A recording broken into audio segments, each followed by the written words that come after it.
네, 이번 사건 이후 공용 화장실에 대한 논란도 일었습니다. 강력범죄에 무방비로 노출돼 있기 때문에 위험을 알릴 최소한의 장치가 필요하다는 지적이었는데요. 누르지 않아도 비명소리에 반응하는 비상벨이 나왔습니다. 김혜미 기자입니다. 위급한 상황에 누르는 비상벨. 하지만 어디에 있는지 알 수도 없고 눌러도 응답하지 않는 경우가 많습니다. 설치되어 있는 건 많이 봤어요. 하지만 진짜 위급한 상황에서 그게 즉각 생각이 날까? 또 그거를 진짜로 사용하게 될까라는. 이 같은 단점을 보완한 비상벨이 서울대학교 한 여자 화장실에 등장했습니다. 변기 물 내리는 소리나 핸드드라이어 소리 등의 소음에는 반응하지 않습니다. 그리고 이렇게 큰 말소리에도 비상벨은 울리지 않습니다. 그런데 비명을 지르면 사이렌이 울립니다. 지하철 객차 소음 수준인 85데시벨이 넘는 소리가 2초 이상 들리면 작동하도록 한 겁니다. 핵심 기술은 그렇게 복잡한 게 아닙니다. 신호를 감지해가지고 연결을 하는 거죠. 경광등에 연결을 하든지 아니면 사이렌에 연결하든지 중요한 것은 화장실에 이것을 접목했다는 것이고. 이 장치를 무선 인터넷으로 연결하면 넓게 퍼져 있는 다수의 화장실을 한 번에 관리할 수 있습니다. 연구진은 한 달간 시범 운영한 뒤 다음 달 시장에 내놓을 계획입니다. JTBC 김혜미입니다.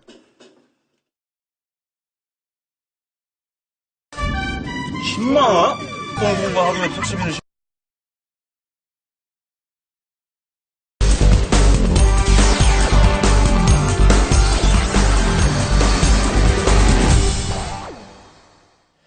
강력범죄를 예방하기 위해서 동네 곳곳에 설치된 CCTV에는 요즘 음성 기능이 더해진 비상벨까지 많이 부착이 되어 있습니다. 그런데 이 비상벨이 재구시를 못하는 경우가 많다고 하는군요. 오늘 밀착 카메라에서는 강신우 기자가 현장에 가서 비상벨을 눌러봤습니다. 비 내리는 어두운 밤, 쫓기듯 걷는 여성, 비상벨을 연신 누릅니다. 네, 이것이 비상벨입니다. 이 비상벨을 누르게 되면 저 위로 보시는 CCTV가 실시간 녹화가 됩니다.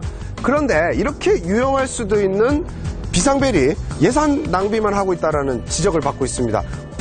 2012년 오원춘 사건 등 강력 사건이 벌어진 이후 전국 지자체들이 방범용 CCTV 기능을 향상시키면서 비상벨 설치도 덩달아 늘었습니다.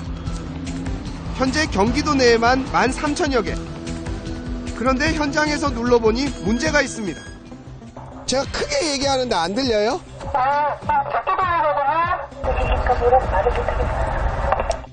제가 이렇게 가까이서 불렀지만 안에서는 제대로 들을 수 없다고 합니다.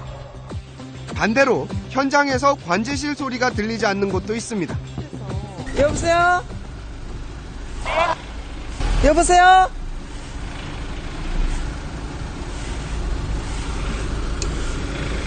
그래서 마이크를 가까이 안 하는 것 같아요. 근데 이거 스피커가 나쁜 거예요. 네. 오원춘과 박충봉 사건이 일어난 곳과 인접한 주택가입니다. 이곳에도 이렇게 비상벨이 있는데요. 어떤 시스템으로 운영이 되고 있는지 제가 한번 눌러보겠습니다. 여러 차례 눌러봤는데 불은 들어와 있는데 작동을 하지 않고 있습니다. 이같이 제대로 작동하지 않아 수리를 받은 비상벨은 지난해 수원시에만 110여 개, 10개당 1개꼴입니다. 고장만이 문제가 아닙니다. 비상벨을 누르면 얼마나 빨리 반응이 오는지 제가 한번 확인해 보겠습니다.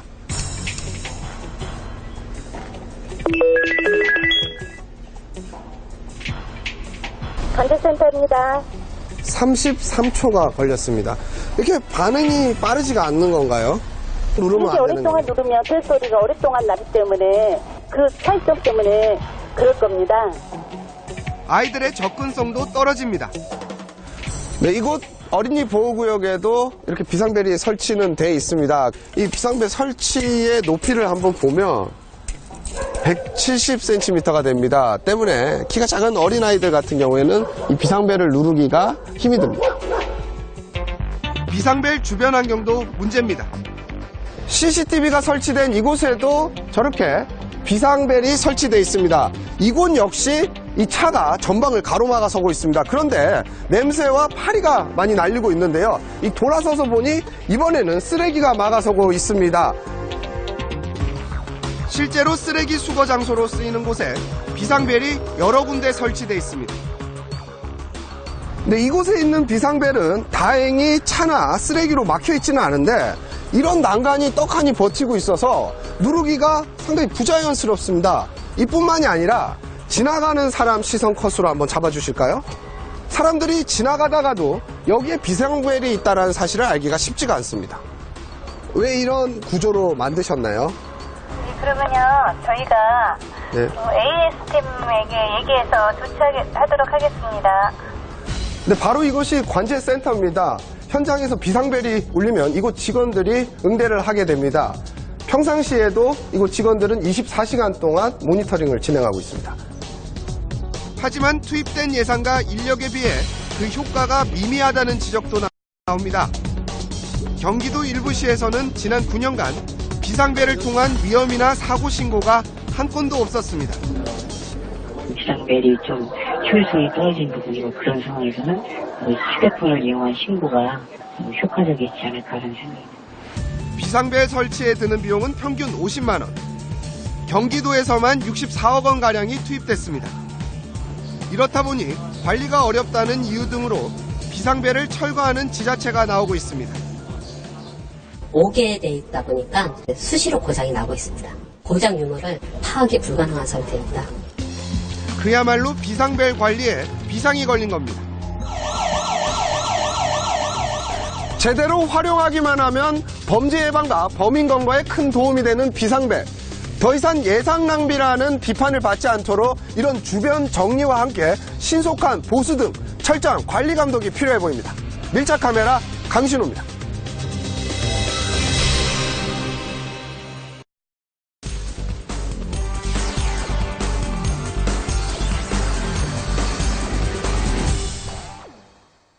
코레일이 KTX를 제외한 전국의 모든 열차를 무제한으로 이용할 수 있는 티켓을 판매해서 젊은 층들의 큰 호응을 얻고 있습니다. 그런데 너무 많이 몰리다 보니까 필요한 열차 같다 이런 얘기까지 나오고 있다고 하는데요. 어떻게 된 일인지 밀착 카메라 강신우 기자가 현장 취재했습니다.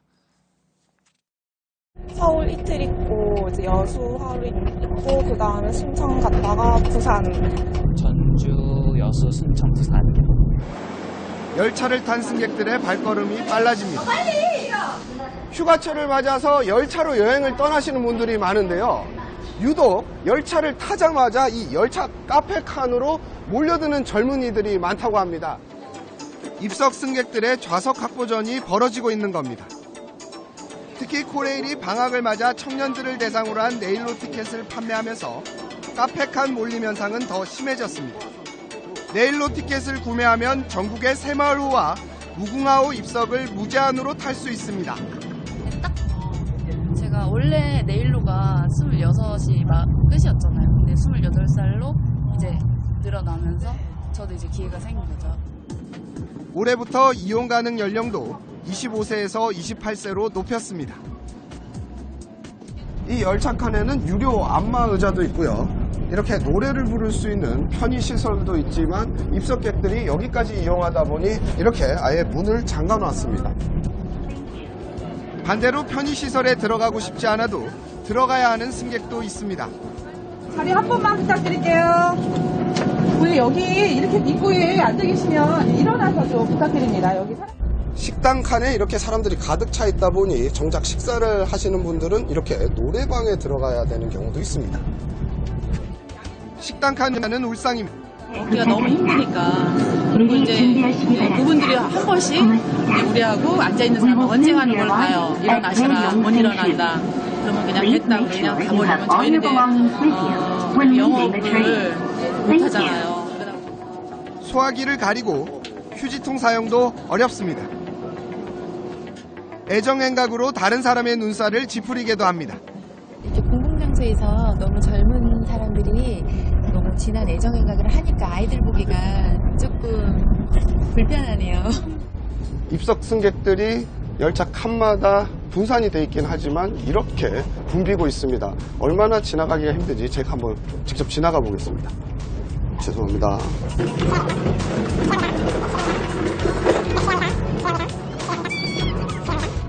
열차 한 칸과 통로 두 곳을 지나는데 미안합니다, 실례합니다라는 말을 20번 가까이 했습니다. 거를 감안을 하더라도 지금 아이가 함께 같이 다니는데 통로 이용에 너무나 불편하거든요. 그래서 입석 정원이 몇 명 정도일까 하는 의문이 좀 드네요. 상황이 이렇지만 코레일은 지난 주말부터 내일로 티켓 가격을 오히려 반값으로 낮췄습니다. 통로에 앉아있을 자리가 없고 여기가 제일 편한 것 같아요. 앉아있을 데가 없으니까 답답해도 있어요 지금. 승차권을 확인해야 하는 승무원들의 업무도 대폭 늘었습니다. 제가 이거 문제가 있어요. 내가 거기도 그래. 그래도 정리할 수 있는 문제가 아니에요. 그리고 본사 사장이 계시죠. 코레일은 뒤늦게 증차 계획 등을 꺼내들었지만 역부족입니다. 지금 저희가 이제 가능한 지금 모든 수송역, 일반 열차의 모든 수송역을 다 동원해서 하고 있고요. 즐겁고 신나는 추억으로 가득 차야 할 기차 여행이 코레일의 미숙한 운영으로 일반 승객과 입석 승객 모두에게 씁쓸한 기억만 남기고 있습니다. 열차 카메라 강신우입니다.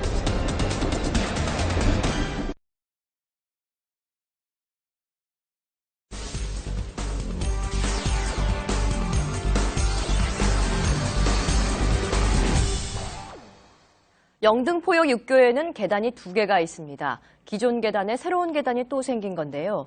기존 계단이 낡았다는 이유 말고 또 다른 이유가 있습니다. 노숙자들이 이 계단을 점령했기 때문입니다. 밤거리 치안 현장을 밀착카메라 안지현 기자가 점검해봤습니다. 서울 영등포역. 달리는 열차 위로 육교가 보입니다. 1970년대 세워진 이 육교는 현재 보수공사가 진행 중입니다. 영등포동과 물레동에 있는 이 육교는 아파트 주민들이 버스를 타거나 이 시장에 가기 위해서 이용하게 되는데요. 그런데 보시다시피 육교의 기존의 계단 외에 최근에 이 새로운 계단이 생겼습니다. 저쪽에 사용하던 거는 노숙인들이 많이 또 그거 하고 이러니까 저희 쪽보다 주민들에 의해 이쪽으로 설정됐죠.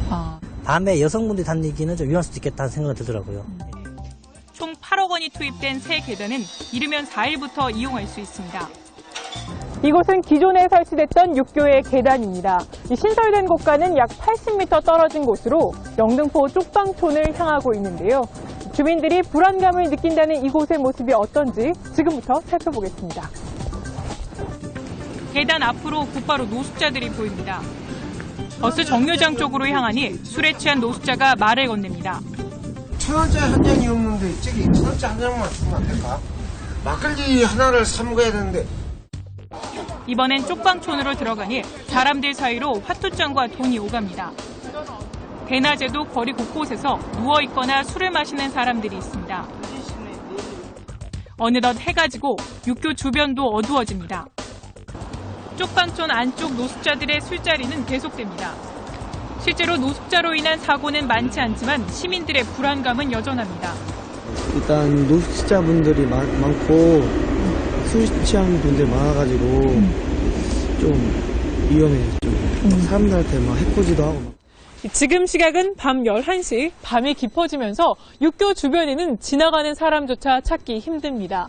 이 쪽방촌 쪽의 골목을 살펴보시면 이 골목에는 이 가로등이 설치되어 있지만 이 어두운 상태입니다. 이 저의 카메라에 조명마저 꺼부르니까 이 골목이 더욱 어둡게 보입니다.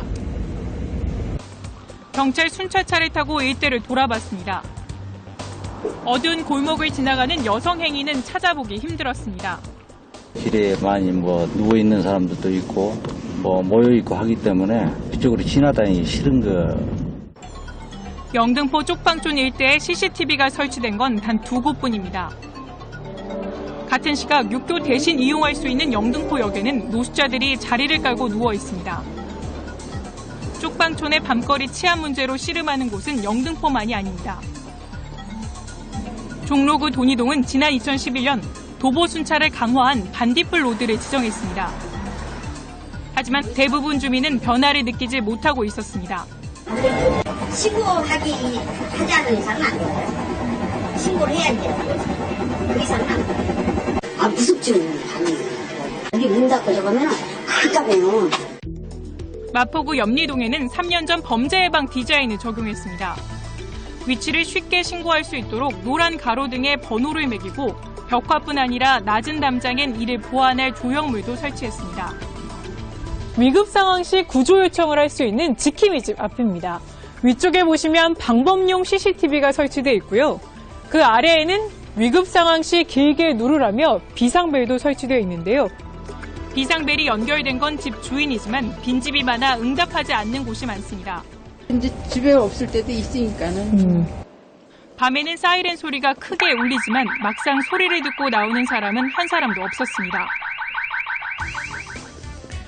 어둡고 위험한 골목길, 부실한 대책과 무관심 속에서 이곳을 지나다니는 시민들의 불안감은 계속되고 있습니다. 밀착카메라 안지연입니다. 누구나 홈페이지는 필요하죠. 직접 만들어 보면 어떨까요? 누구나 윅스로 전문적인 홈페이지를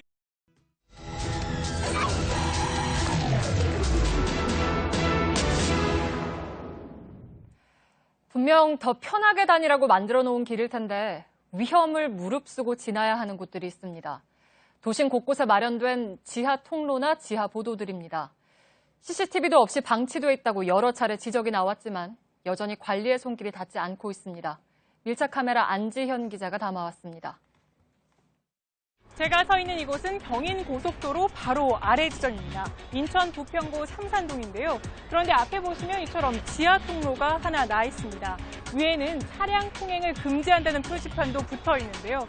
그런데 이곳이 위험하다는 민원이 계속해서 제기된다고 합니다. 그 이유가 뭔지 지금부터 살펴보겠습니다. 침수를 비롯해 안전상의 문제로 차량 통행이 금지돼 있지만 차들이 줄지어 지나다닙니다. 심지어 양방향에서 동시에 진입하기도 합니다. 일명 토끼굴로 불리는 이 지하 통로를 이용하는 차량이 많은 건 인천 부평구와 계양구를 잇는 지름길이기 때문입니다. 이쪽으로 길들이 너무 많이 왔거든요. 약간 저 지름길이라고 볼 수 있어요. 위험하긴 위험하죠. 이 문제는 통로가 굉장히 좁아서 보시는 것처럼 차량 한 대만 겨우 지나갈 수 있는 데다가 이 사람이 이곳을 지나갈 경우 이렇게 차와 함께 이 좁은 곳을 지나갈 수밖에 없다는 점입니다. 정작 보행자는 차 사이로 위태롭게 지나다닙니다. 옆 산책로로도 갈 수 없는 자전거 이용자 역시 위험을 무릅써야 합니다. 자전거 타고서 뒤로 가고 있는데 뒤에서 바로 차가 오면은 옆으로 이렇게 비켜줘야 되잖아요. 그럴 때 좀 위험하더라고요. 하지만 이 상태는 당분간 계속될 수밖에 없습니다. 계획이 일단 잡혀 있는 건 아직 없는 거죠? 예, 지금 뭐 확장 계획이라든지 이런 건 없는 걸로 알고 있어요. 범죄 발생 가능성이 높은 지하보도도 있습니다. 이곳은 덕수궁 앞 지하보도입니다. 덕수궁과 시청을 지하로 잇는 길인 건데요. 이 평범해 보이지만 자세히 보시면 이 기둥 사이에 이처럼 이불도 보입니다. 누워있는 분도 보이고요. 기둥 사이사이에 노숙자들이 누워있는 모습입니다. 이곳을 지나다니는 사람들은 많지 않지만 지하보도 어디를 보더라도 CCTV는 설치되어 있지 않습니다. 또 다른 곳인 서울 명동 지하보도 역시 CCTV가 설치되어 있지 않습니다. 밤에는 무서울 것 같아요. 혼자 가다가 혹시 누가 무슨 일이 생기면 아무리 근거가 없잖아요. 서울역 앞 지하보도 내부엔 노숙인을 위한 무더위 쉼터가 있습니다. 이 때문에 노숙인들이 이곳 지하보도에서 자주 보입니다. 2012년에 마련된 현행법에 따라 지하보도에는 CCTV를 설치토록 했지만 실제로 설치된 곳은 많지 않습니다. 이번엔 이태원 지하보도입니다. 경리단길에서 녹사평역을 가기 위해서는 이 지하보도를 이용하게 되는데요. 이 지하보도 안쪽에 보시면 이처럼 벽화를 그려놨지만 또 다른 벽면에 보면 온통 낙서로 망가진 모습입니다. 무섭게 되고 그런 느낌도 들잖아요. 무슨 일이 있었나 범죄자 입장에서는 범행의 기회 구조가 상당히 용이하게 설정되어 있는 것이죠. 그 폐쇄적일 뿐만이 아니고 목격자가 적다고 하는 점은 범행에 착수하는 데 상당히 유리한 환경을 조성하게 된다고 보입니다. 이 때문에 지하보도가 우범지대가 되지 않도록 개선하는 작업도 일부 진행되고 있습니다. 서울 강동구 지하보도의 지난해 모습입니다. 그런데 이 지하보도가 올해 초부터는 이처럼 바뀌었습니다. 한쪽에는 버스킹 등 각종 예술 공연을 할 수 있는 공연장이 마련되어 있습니다. 그 맞은편에는 사진전이 열리고 있는데요. 현재는 6.25 사진전이 열리고 있습니다. 이 밖에도 이 지하보도 내에는 보시는 것처럼 CCTV가 8대 설치되어 있다고 합니다.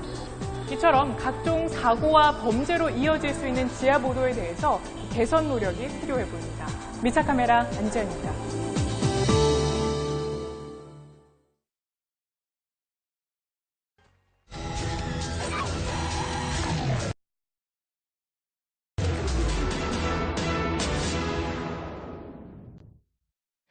정부 서울청사가 한 공무원 준비생에게 뚫려서 충격을 줬죠. 이 공시생은 친절하게 적어둔 비밀번호를 보고 쉽게 사무실에 들어갔다고 밝혔습니다. 그런데 주택가에도 이렇게 비밀번호를 적어둔 가정이 한둘이 아닙니다. 밀착카메라 안지현 기자가 취재했습니다. 서울 이문동의 한 대학가 일대입니다. 이 주변에 보시면 이처럼 원룸촌이 형성되어 있는데요.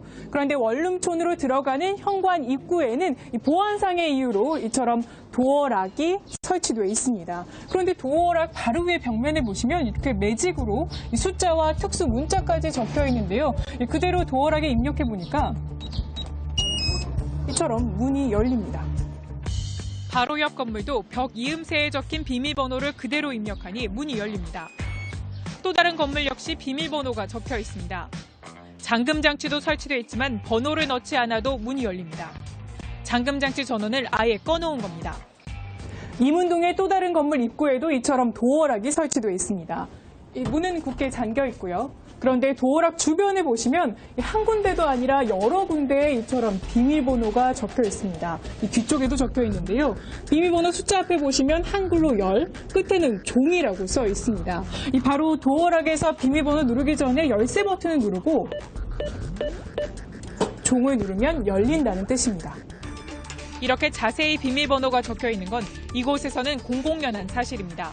요거 적혀 있고 요거 다 적혀 있어요. 여기 싹 다. 이거 알고 계셨나요? 네. 관리자분한테 여기 문 어떻게 따고 들어가냐고 했더니 밑에 써있지 않냐고 다 알고 계시는데 그냥 놔두시더라고요. 이 일대 모두 비슷한 상황. 불안하긴 하죠. 아무래도 번호가 그대로 노출돼 있다 보니까. 수색동에 있는 이곳도 건물 안과 또 밖에서 이처럼 어렵지 않게 잠금장치의 비밀번호를 확인할 수 있습니다. 정상적인 경우라면 건물 입구에서부터 얼굴을 확인하고 문을 열어주게 되지만 그 과정이 생략되는 겁니다. 범죄로 이어진 사례도 있습니다. 빈 사무실을 털고 있는 50대 남성. 이 남성은 지문 자국이 남은 낡은 도어락을 노려 150여 차례 절도 행각을 벌이다 지난해 경찰에 붙잡혔습니다. 실제로 이런 곳을 찾는 건 어렵지 않았습니다. 서울 구로동의 한 빌라입니다. 이곳 잠금장치의 버튼을 자세히 보실까요? 이렇게 특정 번호 주변이 심하게 낡아 있는데요. 옆에 보시면 이곳도 이처럼 비밀번호까지 적혀 있어서 이대로 누르면 문이 쉽게 열립니다. 거주자도 황당해합니다. 이 비밀번호가 맞나요? 네. 몰랐는데 누가 적어놓은 거지? 누군가 편의에 의해 적어놓았다는 겁니다. 오토바이 배달하는 사람들이 적어놓은 걸 저희가 보고 하는 것 같아요. 취재진이 확인해보니 이 일대 역시 도어락에 설치된 건 모두 문을 쉽게 열 수 있었습니다. 택배기사나 배달원 역시 쉽게 도어락을 열고 들어갑니다. 수업 중이라 전화를 안 받잖아요. 우리가 아는 데를 다 이렇게 적어놓고. 하지만 이를 지워달라는 요청은 없었다고 말합니다. 지워달란 말은 안 하던가요? 신경 안 써요. 그거 바꾸면 난리 나요, 여기. 안전불감증에 대한 우려의 목소리가 나오는 이유입니다. 비밀번호를 알아내서 미리 아예 들어가서 잠복을 있다든가 생활 속에 그 편리함이 우선되다 보니까 보안이라든가 생활 안전은 후순위로 밀려난 것이 가장 큰 문제입니다. 잠금장치에 비밀번호가 적혀 있어 문제가 됐던 정부 서울청사 내 사무실 앞입니다. 그런데 정부뿐만 아니라 내 집 앞 보안도 안전불감증으로 인해 뻥 뚫려 있었습니다. 밀착카메라 안지연입니다.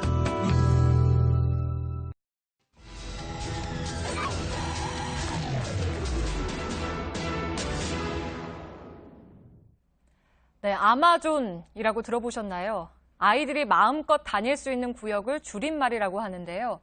서울시가 추진 중인 사업인데 취지는 좋지만 실상은 그렇지 못했습니다. 왜 그런지 안지현 기자가 밀착 카메라에 담아왔습니다. 이곳은 서울 구로구 개봉초등학교 앞에 위치한 아마존 구역입니다. 이 아마존 구역은 서울시가 지난 2013년부터 시행한 사업으로 아이들이 마음껏 다닐 수 있는 구역이라는 뜻인데요. 이 기존의 어린이 보호구역에서 한 단계 진화한 형태입니다. 이 자세히 보시면 이 학교 앞에 이처럼 방범용 CCTV가 설치되어 있습니다. 또 이쪽에 보시면 이 아이들이 주로 통학하는 시간대에 차량 통행을 제한하고 있고요. 앞에 보시면 보도에는 이 볼라드를 설치해서 이 안전한 통학로를 만든다는 겁니다.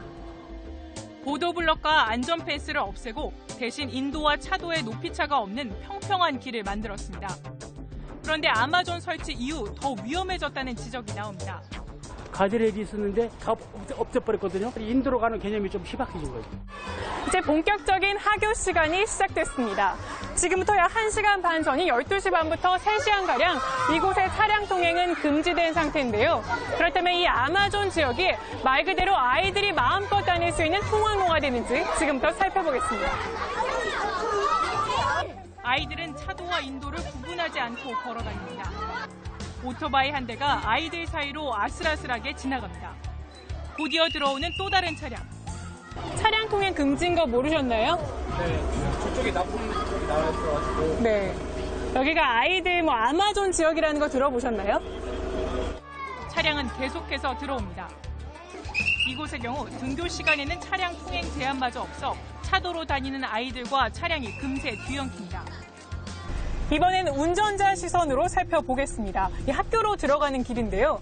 그런데 조금씩 들어가 보시면 보시다시피 어린이 보호구역이라는 표시는 보이지만 그 어디에도 시간제로 차량 통행을 금지한다는 표시는 써있지 않습니다. 이 길은 학교 앞이다 보니까 일방 통행로인데요. 이 화살표를 따라 조금 더 아마존으로 들어가 보겠습니다.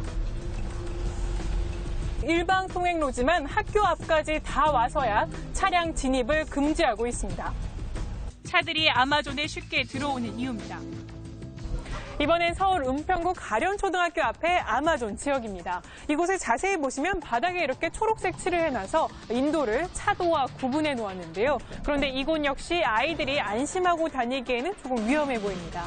보시다시피 인도 부분에 아무런 턱이 없다 보니까 이 차량들이 쉽게 불법 주정차되어 있습니다. 차가 막 서 있어요. 아이들이 급하게 뛰어들 수도 있고 하니까 당연히 위험한 건 있죠. 학교 일대를 돌아보니 차량뿐 아니라 가판대도 인도에 설치되어 있습니다. 차량은 쉽게 인도를 넘나듭니다. 인도를 이용하는 아이들은 많지 않습니다. 어디로 지나가? 일단 여기. 여기? 여긴 차도잖아. 한 차량은 아예 차량 통행 금지 표지판마저 치워버립니다. 홍보 부족도 문제입니다. 370여 개의 학원이 밀집한 노원구의 은행 사거리. 3년 전인 2013년에 설치된 아마존이지만 도로 위 표지판을 제외하고 이를 알아보기는 쉽지 않습니다. 아마존이 어떤 곳인지는 알고 계셨나요? 아니요. 처음 들어? 네. 차만 막 다니고 공원이나 그런 데만 아마존이라고 할 수 있어요. 여긴 아니라고. 서울시는 31억 6천만 원을 들여 서울 내 모두 15곳에 아마존을 설치했습니다. 아마존이나 스쿨존의 가장 핵심은 자동차와 어린이를 근본적으로 분리시켜주는 겁니다. 경계턱이나 가드레일을 설치해서 차와 어린이를 근본적으로 분리시켜줘야죠. 아마존 사업에는 이제껏 30억 원이 넘는 예산이 들어갔습니다. 하지만 여전히 통학로는 아이들이 마음껏 다니기에는 너무나 위험했습니다. 밀착 카메라 안지연입니다.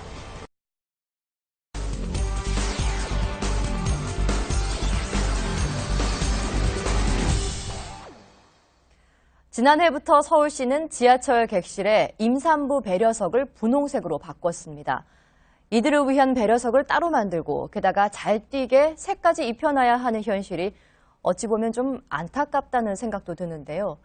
굳이 이런 정책이 없더라도 알아서 배려해주는 문화를 기대해보지만 현실은 그렇지 않습니다. 밀착 카메라 박소연 기자입니다.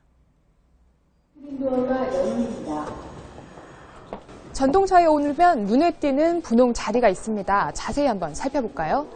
등받이와 좌석 그리고 바닥까지 화려한 분홍색으로 꾸몄습니다. 바로 임산부를 위한 핑크 좌석입니다. 임산부 배려석이 분홍색으로 바뀌기 시작한 건 지난해 7월부터입니다. 서울 지하철 1호선부터 8호선까지 임산부 배려석으로 7천여 석을 지정해뒀지만 제대로 지켜지지 않았기 때문입니다. 지금까지 이 중 절반가량을 분홍색으로 바꿨습니다. 임산부 배려석은 객차당 2좌석씩 있습니다. 얼마나 잘 지키고 있는지 한번 살펴보겠습니다. 열차 첫 번째 칸 임산부 배려석에 남성 2명이 앉아 있습니다. 두 번째 칸도 마찬가지. 임산부를 위해 비워둬야 할 자리지만 60대 여성이 앉아 있습니다. 열차 끝에서 끝까지 한번 지켜봤습니다. 임산부 배려석에 상당수 남성분들이 앉아 있었습니다. 어떤 좌석인 것 같으세요? 노약자석. 핑크색으로는 바꿔는 놨는데. 눈에 안 띄었던 이거요? 여기까지. 카메라 내려. 젊은 여성들도 잘 모르고 있었습니다. 실례지만 임신 중이신 건가요? 아니요. 아, 그건 아니세요? 이번에는 출산 예정일이 2주 앞으로 다가온 만삭의 임산부와 지하철에 올랐습니다. 임산부 배려석에 앉은 한 남성이 주변을 둘러보는가 싶더니 고개를 숙입니다. 이 남성이 내리자 그 옆에 있던 다른 남성이 임산부 배려석으로 자리를 옮겨 앉습니다. 맞습니다. 아무래도 지하철 공간에서 요즘 좀 남들한테 관심이 그렇게 많지가 않잖아요. 양보를 부탁하는 취재진에 반문하는 시민도 있었습니다. 저기요. 그런 법이 있나요? 네? 동의를 받지 않고 이런 식으로 임의대로 막 자리를 지정해서 한다는 것은 다른 이용권자의 이익을 침해할 수도 있는 여지가 있는 거죠. 이런 결과가 나올 거라는 걸 사실 알고는 있었는데 오히려 핑크석에 서 있으면은 그 옆에 앉아 계시는 분이나 그 옆에 앉아 계시는 분이 오히려 이제 이쪽으로 앉으시라고. 한 조사에 따르면 대중교통을 이용할 때 자리를 양보받은 경험이 있는 임산부는 3명 가운데 1명꼴에 그쳤습니다. 열차 한 칸당 모두 54개의 좌석이 있습니다. 양쪽 끝에 노약자와 임산부를 위한 12좌석이 마련된 것은 이미 잘 알려져 있죠. 그런데 여기에 추가로 2좌석을 임산부석으로 지정한 것을 놓고 찬반 의견이 엇갈리고 있습니다. 상대적으로 임산부들의 수는 적으니까 역으로 이제 일반인들이 피해를 보는 경우가 생길 수 있다는 거죠. 하지만 임산부들은 기존 노약자 배려석에서도 밀려난 상황이라고 말합니다. 눈치 좀 보이고 아무래도 좀 연세 많으신 분들이 계실 경우에는 일부러 그 앞에 서지 못하고 좀 피하는 경우도 있어요. 서울시는 올해 3억 7천여만 원을 들여 나머지 임산부 배려석을 모두 분홍색으로 바꾼다는 계획입니다. 자리 양보를 강요하는 건 분명 곤란한 일일 겁니다. 하지만 교통약자인 임산부를 위해 우리가 조금씩 불편을 감수하는 건 우리 사회에 꼭 필요한 배려일 겁니다. 밀착 카메라 박소연입니다.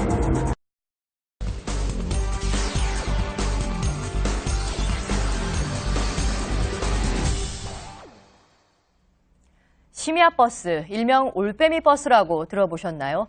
자가용이나 택시 외에는 교통수단이 없는 심야 시간에 운행하는 버스인데 버스마다 만차라고 합니다. 그만큼 잠 못 드는 서민들이 많다는 얘기겠죠. 밀착 카메라 박소연 기자가 올빼미 버스에 동승해봤습니다. 자정을 넘긴 시각, 서울 강서구의 공영 차고지입니다. 정막을 깨는 시동 소리. 버스 한 대가 운행을 준비합니다. 심야버스 일명 올빼미 버스입니다. 제가 탄 N26 버스는요, 개화역에서 신내역까지 가는 코스입니다. 늦은 시각 버스는 어떤 모습일까요? 심야버스에 올라 한번 동행해 보겠습니다. 서울 공항동 송정역 정거장에 이르자 승객 10여 명이 버스에 줄줄이 오릅니다. 통로에 빼곡히 들어선 승객들. 엉거주춤 손잡이를 잡아봅니다. 이 버스는 동대문을 향해 달리고 있습니다. 보시는 것처럼 승객 수는 전혀 줄어들지 않고요. 만원인 상태로 지금 1시간여 넘게 버스가 운행 중에 있습니다. 이번엔 양천구에서 노원구까지 왕복 90km를 운행하는 N61 버스에 올랐습니다. 일반 버스보다 운행거리가 2배 이상 길어 정거장 수가 170여 개나 됩니다. 지금 시각은 새벽 3시 39분입니다. 앉을 자리는 물론 서 있을 자리도 없을 정도로 버스가 승객들로 가득 찼습니다. 여유로운 편이죠. 이 정도면. 손님이 많을 때는 진짜 감당 못해요. 청량리 환승센터입니다. 때마침 심야버스가 들어왔는데요. 심야버스 배차 시간은 약 40분 정도로 일반 버스보다 4배가량 깁니다. 20분간 기다렸단 말입니다. 심야버스가 활성화돼야만 우리 서민들은 더 좋다 이거죠. 행여 버스를 놓칠세라 헐레벌떡 뛰기도 합니다. 못 타셔! 얼마나 기다리셨어요? 자정부터 새벽 6시까지 서울 도심을 달리는 올빼미 버스는 노선 8개가 운영 중인데 2년 만에 누적 승객 600만 명을 넘어섰습니다. 하루 평균 이용객이 7,200여 명입니다. M버스를 타보지 않는 사람은 이 서울 시내 현 야간 상황을 얘기할 가치가 없어요. 휴대전화 화면을 보며 고객을 찾는 대리운전기사. 면목동 쪽으로 이동하면서 여기 오더가 뜨면 오더 잡아서 일을 하는 거예요. 대리운전 오더. 빌딩 청소에 나선 60대 남성. 가서 대청소하는 거예요. 48년 전인데 그래도 연하에 그렇게 가가지고는 한 130만 원. 늦은 시각 퇴근하는 셀러리맨. 버스가 있어서 다행인 거죠. 늦은 시간에 다니니까. 잠에 취한 승객도 있습니다. 어디까지 가세요? 종점 거의 다 왔는데. 그렇게 늦게 들어가세요? 오늘 무슨 일 있으셨어요? 아, 몇 시에 끝나셨어요, 여기? 술 취한 승객 때문에 애를 먹는 일도 종종 벌어집니다. 술이 취해가지고 시비를 걸고 막 약간 행패비스러운 행동을 하는데 도저히 운행을 할 수가 없어요. 그래가지고 112 신고를 해가지고 경찰에. 서울 지역 버스 노선에서 심야버스가 차지하는 비율은 2%에 불과합니다. 뉴욕 42%, 홍콩 11%와 비교해 부족한 실정입니다. 서울시는 택시업계 반발과 비용 등의 이유로 심야버스 노선 확대에 소극적입니다. 운행 차량이라든가 운행 횟수를 늘려서 시민들이 안전한 귀가, 이 경제 활동, 이거에 대한 기본적인 보장이 필요하고요. 하루를 시작하는 사람과 마감하는 사람들이 오늘도 심야버스를 이용하고 있습니다. 고된 하루를 보내고 있는 서민들에게 보다 편리한 교통수단이 될 수 있도록 모두의 고민이 필요해 보입니다. 밀착카메라 박소연입니다.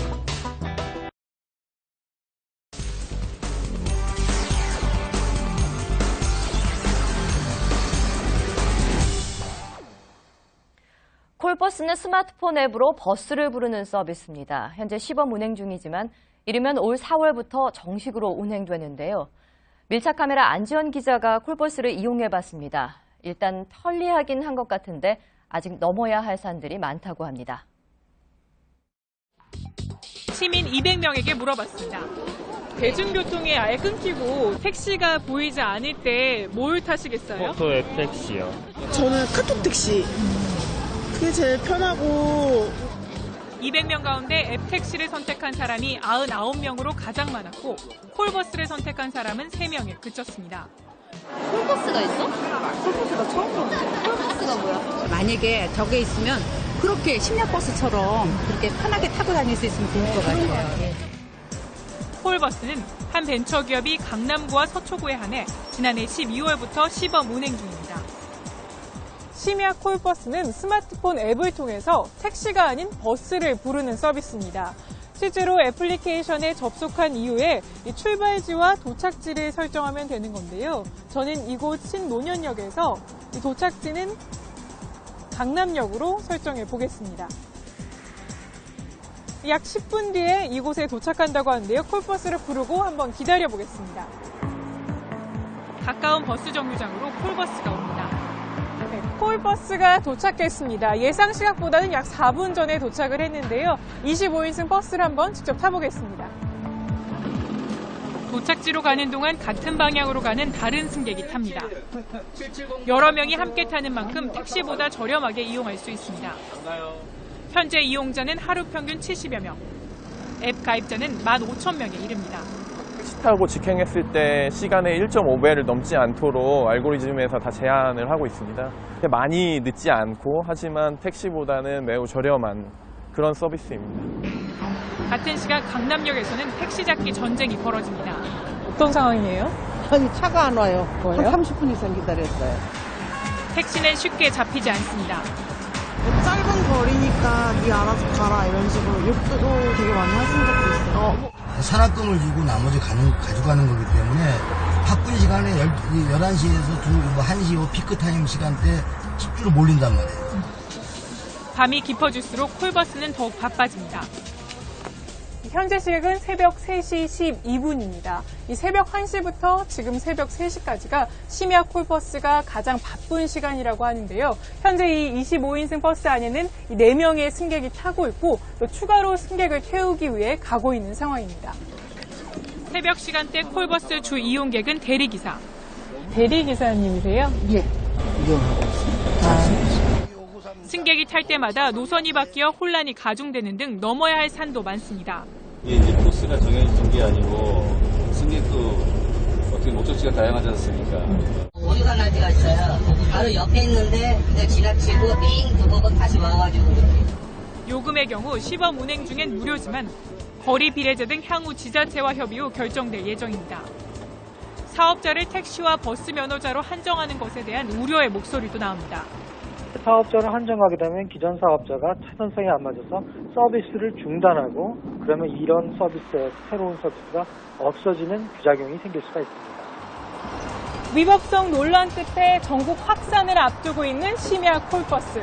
시민들의 안전한 귀갓길을 책임질 수 있을지 주목됩니다. 밀착 카메라 안지현입니다.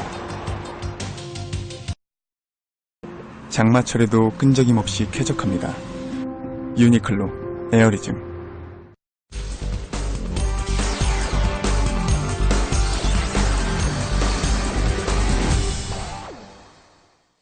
예, 작년에 박근혜 대통령이 서민 생계형 일자리를 늘리겠다고 한 뒤에 대표적인 조치가 나온 것이 푸드트럭 합법화입니다. 당시 새 일자리는 6,000개, 400억 원의 부가가치를 창출할 것이란 전망을 내놓기도 했습니다. 그러나 1년이 지난 지금 허가받은 푸드트럭은 지난달 기준으로 해서 전국에 불과 33개뿐입니다. 왜 이렇게 됐을까요? 밀착 카메라 안지현 기자입니다. 지난 주말 경기도 화성에서 열린 축제. 유독 사람들이 많이 몰려있는 곳이 있습니다.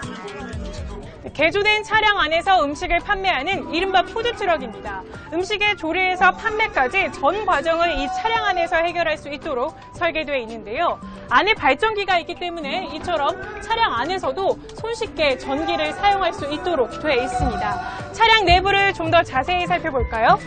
이쪽을 보시면 이렇게 조리를 위한 가스 레인지도 마련되어 있습니다. 이쪽을 보시면 이처럼 배수구가 있어서 이렇게 남은 음료를 버릴 수도 있습니다. 국내 최초로 푸드트럭 영업 허가를 받은 하역시는 대표적인 성공 사례입니다. 이처럼 푸드트럭 영업을 하려면 우선 지자체 허가를 받아야 합니다. 지자체별 공모를 통해 공원과 체육시설 등에서 영업이 가능합니다. 인천에는 이 같은 과정을 통해 허가받은 푸드트럭 2대가 있습니다. 이석준 씨는 공모에 참여해 2년 계약 3,500만 원에 낙찰받았지만 벌이는 신통치 않습니다. 너무 여기 동떨어져 있기도 하고 노점상들 때문도 잘 안 되는 것 같고요. 100만 원도 안 될걸요? 주변에 별다른 시설이 없어 지나가는 사람조차 많지 않습니다. 저분은 아주 외로우시더라고. 손님도 별로 없고. 합법 푸드트럭인지 알아보기도 쉽지 않습니다. 합법 푸드트럭인 거 알고 계셨나요? 아니요, 전혀 몰랐어요. 이쪽으로 와보시면 이렇게 바닥에 푸드트럭 존이라고 써져 있는 글씨와 함께 트럭 안쪽에 영업신고증이라고 붙어있는 이 자그마한 표식이 전부입니다. 이곳에 합법 트럭만 있는 건 아닙니다. 멀리 희미하게 보이는 불빛은 이 허가받은 푸드트럭에서 나오는 불빛입니다. 그렇다면 이쪽을 한번 보실까요? 이 화려한 조명에 이 LED 조명까지 보이는데요. 이곳은 불법 노점상들이 모여있는 곳입니다. 이 바로 앞에 여기 있기 때문에 지나가는 사람들도 훨씬 많아 보이는데요. 얼마나 많은 사람들이 이용하는지 직접 가서 살펴보겠습니다. 한눈에도 많은 사람들이 보입니다. 주류를 포함해 메뉴도 다양합니다. 어쨌거나 여기는 지금 다 불법이죠. 그렇죠. 근데 여기가 더 장사가 되죠. 네. 들어오는 놈도 미친 놈이고, 수자공사에서 저렇게 한 것도 미친 짓이고. 바로 옆 노점 행위를 금지한다는 표지판이 무색할 정도입니다.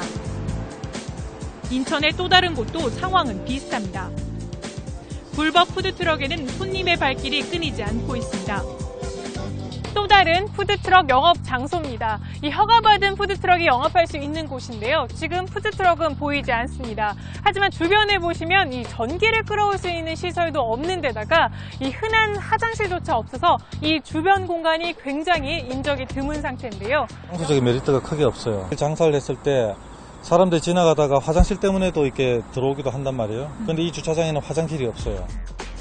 이런 이유로 여의도 공원을 비롯해 유동인구가 많은 곳은 불법 노점상이 점령한 상태입니다.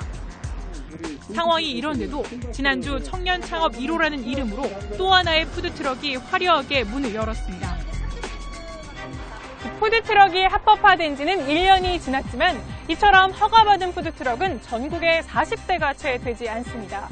이 전시행정의 사례가 아닌 성공적인 규제개혁의 사례로 남기 위해서는 보다 현실적인 후속 대책이 필요해 보입니다. 밀착카메라 안지연입니다.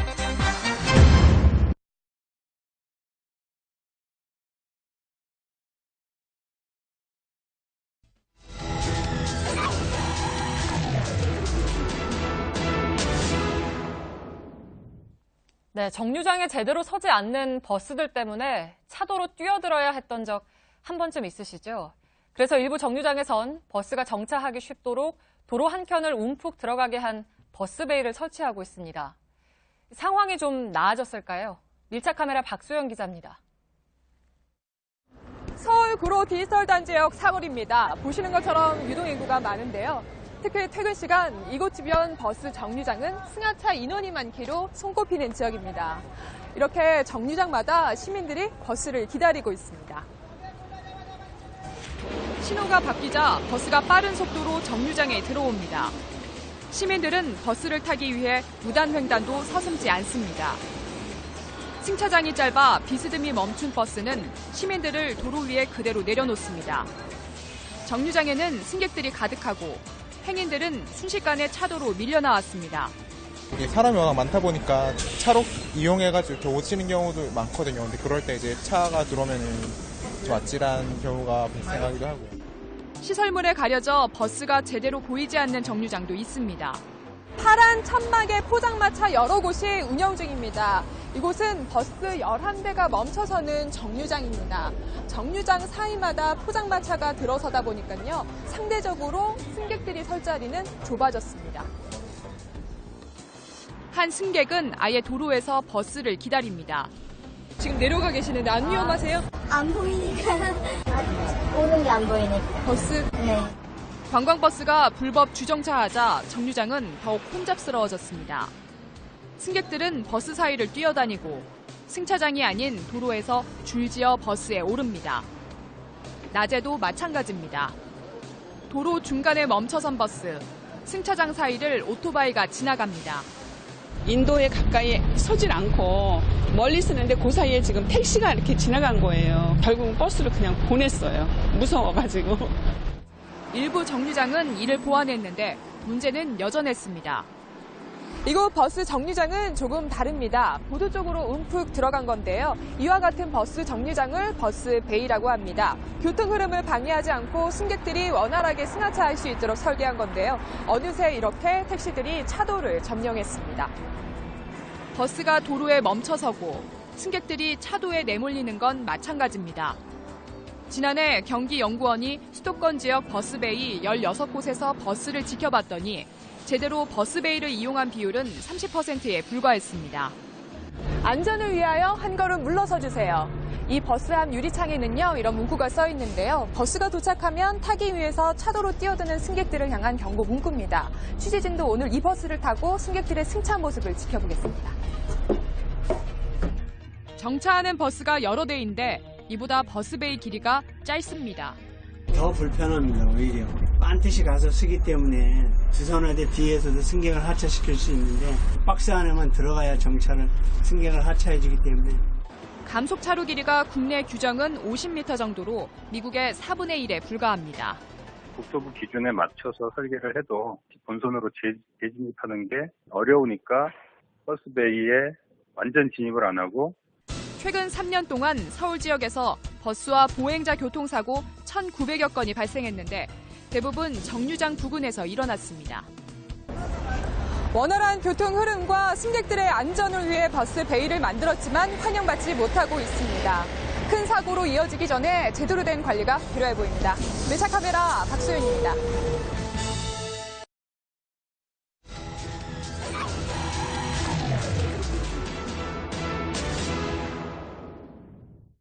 네, 쇼핑몰 같은 큰 건물의 출입구는 보통 대형 여닫이문이죠. 앞사람이 뒤에 오는 사람을 위해 문을 잠깐 잡아주는 건 작지만 커다란 배려일 겁니다. 이 배려에 필요한 시간은 딱 2초입니다. 우리 실상은 어떤지 밀착카메라 고석생 기자가 살펴봤습니다. 서울 명동과 연결되는 회원 지하상가입니다. 외국인 관광객들도 많이 찾는 곳이어서 1년 내내 붐비는 곳입니다. 이 상가를 출입하기 위해서는 대형 여닫이 문을 통과해야 합니다. 앞사람이 문을 잡아주지 않으면 뒤에 오는 사람이 유리문에 부딪힐 수 있습니다. 여기 손가락 부상을 조심하라는 스티커도 붙어 있는데요. 실제로 상대적으로 문이 가벼울수록 또 이 속도 제어 장치의 힌지가 낡을수록 이 문의 반동이 커지게 되면서 부상의 위험도 그만큼 높아지게 됩니다. 사람들이 가장 많이 드나드는 출입문에 카메라를 설치해 통행 모습을 지켜봤습니다. 뒤따라오는 이들을 위해서 문을 잡아주는 사람은 찾기 힘듭니다. 이렇다 보니 자칫 부상으로 이어질 수 있는 아찔한 모습도 심심찮게 목격됩니다. 앞사람이 문을 세게 닫고 나가면서 팔이나 어깨를 부딪히는 모습은 흔합니다. 문에 이마를 찍고 놀라기도 합니다. 서울의 한 백화점 출입문 앞으로 장소를 옮겨봤습니다. 이곳 역시 뒷사람을 위해서 문을 잡아주는 모습은 찾기 힘듭니다. 애기 데리고 가다 보면은 짐도 많고 하니까 빨리 가시다 보니까는 제대로 잘 안 잡아주셔서 그냥 좀 당황스러운 적은 몇 번 있었어요. 노인들이나 장애인들 그리고 어른 눈높이에서는 눈에 잘 띄지 않는 아이들은 더 위험합니다. 배려는 바라지도 않아요. 제가 문 열면 제발 이게 앞에서 치고 들어오지만 않았으면 좋겠어요. 한 번은 진짜 밟을 뻔했어요. 발을. 근데 오히려 되려 저한테 그리고 화를 내시고 가셨거든요. 많은 사람들이 오가는 서울시청 출입문.